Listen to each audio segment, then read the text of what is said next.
ওকে, আমরা এখন ঢাকা শহরের ধানমন্ডির 27 নম্বর দিয়ে যাচ্ছি। আর এখানে দেখা যাচ্ছে আমাদের উন্নত দেশের উন্নত একটি বাস সামনে যাচ্ছে।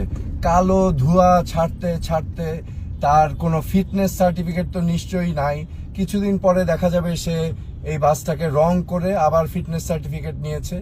আমাদের বিআরটিএ, তারপর আমাদের মন্ত্রণালয়ে যেগুলো দায়িত্ব হচ্ছে এসব ফিটনেস দেখার, তারা কি করছে আল্লাহই জানে।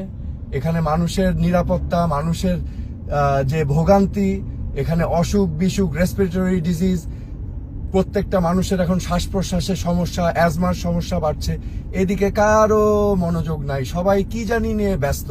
কিন্তু এখানে এই বাসগুলো তো ঢাকা শহরের মতো উন্নত শহর, আমরা দাবি করছি উন্নত হয়ে গেছি আমরা, এখানে এই ধরনের বাস কি করে চলে সেটা আমার বোধগম্য হয় না।